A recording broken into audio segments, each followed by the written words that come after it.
When you think about how new medicines get made, you probably picture scientists in lab coats, complex trials, that kind of thing. But behind all of that, there's something else, something just as vital, a common language. Today, we're going to pull back the curtain on data standards, the secret vocabulary that makes modern medicine possible. So let's start with a really simple question. A patient says they had a heart attack. Their doctor in London writes down myocardial infarction. A researcher in Tokyo uses yet another term. See the problem?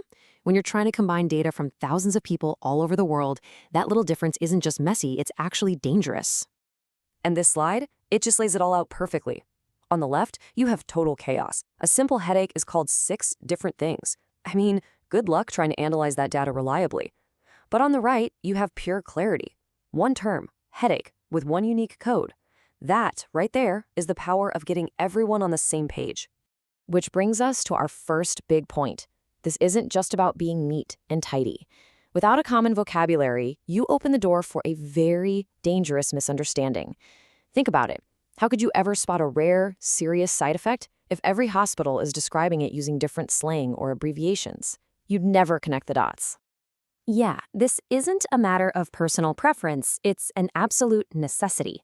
For regulators like the FDA in the US or their counterparts in Europe and Japan to even consider approving a new drug, they have to be 100% certain that the data from a trial in Germany means the exact same thing as the data from a trial in Brazil.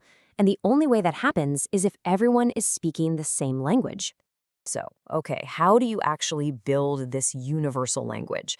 Well, you do it by creating what's basically a massive official medical dictionary, or to use the technical term, a set of controlled terminologies. These are the literal building blocks for clear communication in medicine. So, what is a controlled terminology?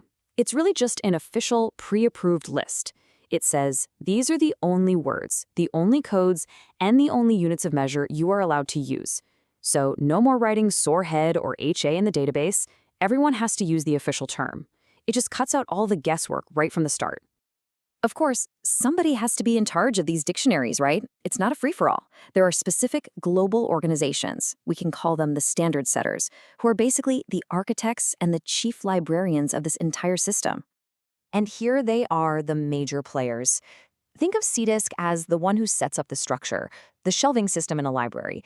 Medra provides the actual words, the books on the shelves, for every side effect. Loink gives a unique barcode to every single lab test.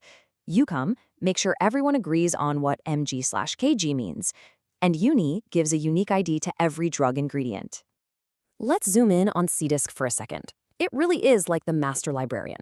CDISC doesn't care what the side effect was, but it demands that all side effect data goes into a standardized folder called the AE domain. All your lab results, they go in the LB domain. This structure means a reviewer at the FDA knows exactly where to find the info they need, no matter which company submitted the data. And then there's Medra. This is the dictionary itself, the big one. It's the global rulebook for how you describe any medical event. This is the system that takes all that chaos, sore head, pain in head, cephalgia, and turns it into one single searchable term. Headache. For tracking drug safety, this is absolutely non-negotiable. And the sheer size of this thing, it's just incredible. We're talking about more than 80,000 unique terms. That level of detail lets you be super specific to tell the difference between a mild headache and a throbbing migraine, but still be able to group them all together as headaches when you need to see the bigger picture. Now, the real genius of Medra is its 5-level structure. You can start incredibly specific with what's called a lowest level term, like a report of a stinging sensation in the eye. That then rolls up to a preferred term, maybe eye pain, and that can be grouped all the way up to the very top level, eye disorders.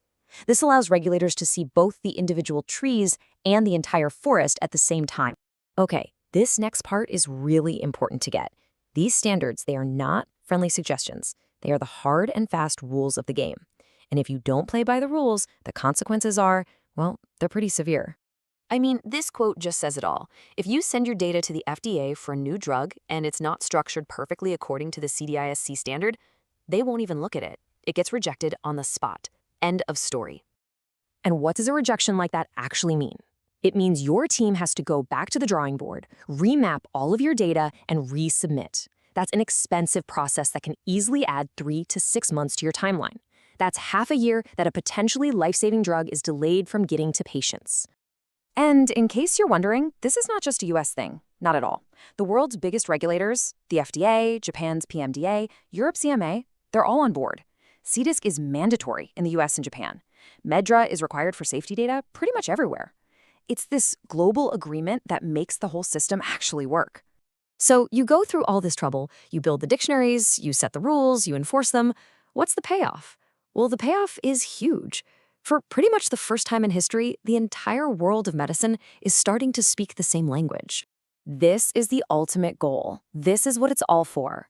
A world where data is truly borderless, where a researcher can instantly understand and combine data from a study in Brazil with one from Germany.